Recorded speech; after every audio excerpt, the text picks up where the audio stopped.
strong Samus main in doubles. He will always stock tank. You can always count on him to be where he needs to be and just not to be losing stocks at all when he does. So it's going to be interesting to see how blue team deals with him. I think the way to play against this team is to double team the Mewtwo 24 rounds. Because he's a decent player, but Toro is definitely the stronger of the two, and I think he's probably, 24 rounds that is the weaker player on screen right now. Unfortunate team kill by Samus on Mewtwo there. Yeah, you got to watch for that.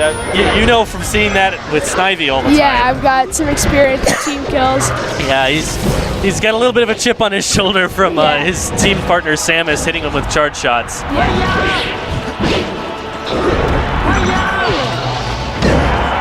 Ooh, really nice spot dodge there so that blue team grabbed each other, and Samus was able to interrupt by hitting both of them with a down smash.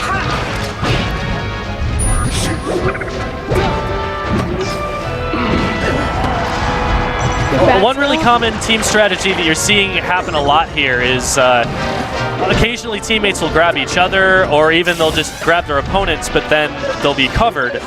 And they'll try to throw whoever they're holding at their opponent.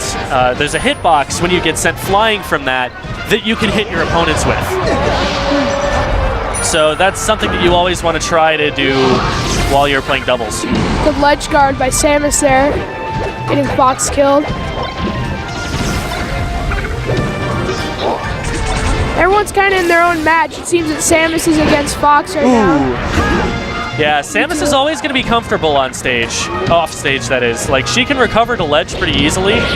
Her weakness in singles is that it's really hard for her to get back up on the stage.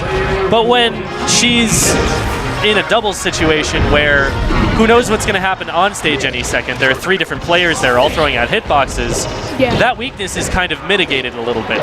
Yeah. Ooh, mistake from Toro, and it's looking like this is going to be blue team's game. Yeah. It's really hard to make this comeback as any character, but Mewtwo is a low tier. Yeah, that's not going to happen. It's a good combo by Marth there. They really had, they're really controlling the stage there. They got Mewtwo especially, they were hitting him off and trying to combo him. John Wick is known for his punish game, especially his aerials, and you got a little taste of it there with that dunk to finish off Mewtwo at the end. Yeah.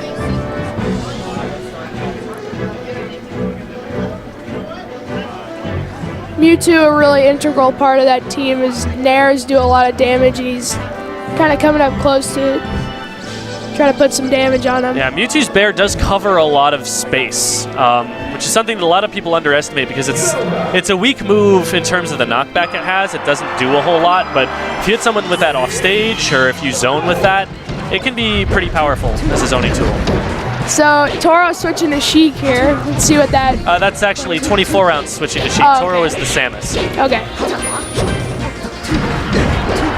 What is going on down there? I didn't even see that. Well, but Toro comes out on top. All we know is that there's one Fox dead. Yep. Oh. John Wick goes for the... Oh, I thought that was a recovered. suicide. I thought he wasn't going to make it up from underneath Battlefield, but you proved me wrong there. Yeah.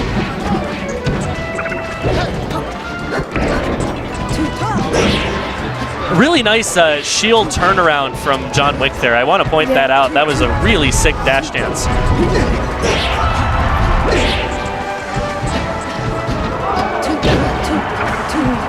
Trades with a nair. All Samus really has to do in that situation is stick the nair out, and good job by Samus. as long as he even trades, he's in better position because Samus is so heavy. She's going to get back to center stage faster.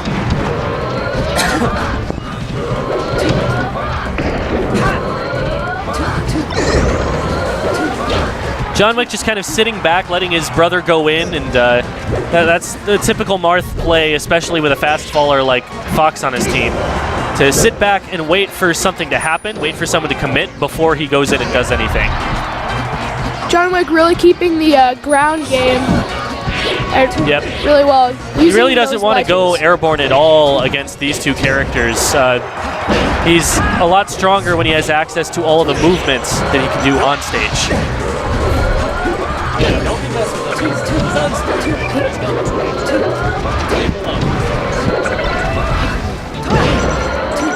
All right, we've got some gremlins messing with us a little bit. Yeah.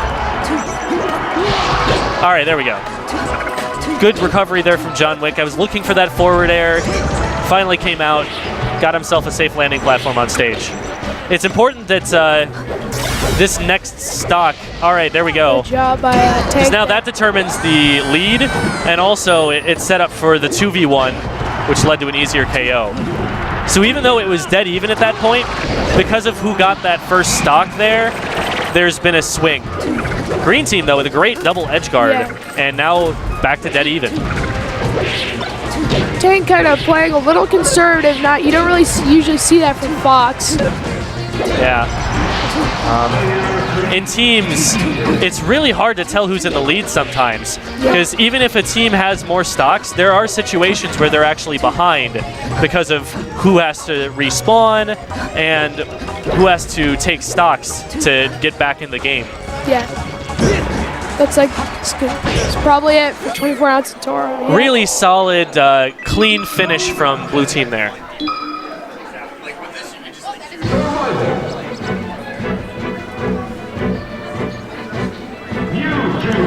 Now he's back. All right, so 2-0 for Tank and John Wick. I think it's 2-0, yeah.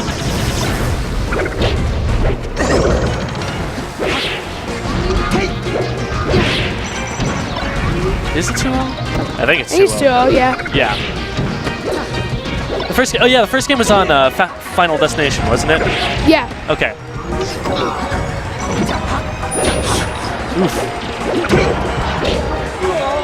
Wow, blue team with a commanding lead right here. Yeah. That's just chip damage that blue team has taken, and they haven't really gotten anything started. Oh! And 24 ounce gets knocked off stage right when John Wick is over him with a down air, so that's really unfortunate for green team. They're going to have to make a huge swing to come back from this. Already at a huge disadvantage. Blue's really taking the lead here. Came out strong.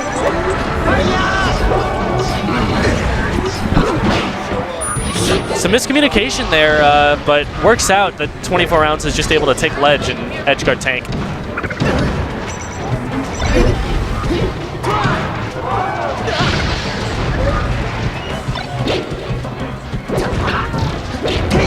Okay, Mark doing a good job against Mewtwo over there. John Wick holds him, isn't really able to get anything going there. All right, green team still down those 3 stocks that they lost at the very beginning. Blue's still holding that commanding lead that they got at the beginning. Oh, John Wick with a great. brutal combo on 24 ounce. And now it's a 4-stock lead. Wow. Looking dominant from blue team. John Wick runs away to make sure he doesn't get double teamed. Even though they're up by a huge margin, they're still not giving them any room to come back with. Yeah. John Wick seems to be doing a really good job on this team. Ooh. Oh, there it is. There it is. Tank and John Wick with a 3-0 over 24 ounce and Toro. Amazing play. Yeah, very strong synergy in that team, and that's kind of what carried them through. It also helps that they were playing higher tier characters. Yeah, that's true. John Wick and Tank having faster options from their characters than Samus and Mewtwo are able to throw out. That often helps a lot, especially in scramble situations. Yeah, you gotta give credit to 24 ounce and Toro. It may seem like it's kind of an unfair advantage for Fox and Marth, but they really stuck in there and gave it their all. You don't necessarily say it's an unfair advantage just because they chose those characters. They have the option to play whoever they want. That's true. Definitely, Marth Fox is one of those top-tier teams. Yeah. Looks like we've got Ty and Shroomed coming back up to play against Brotherhood. Tank and John Wick, known as Brotherhood. That's their team name they always go by, for obvious reasons. Yeah.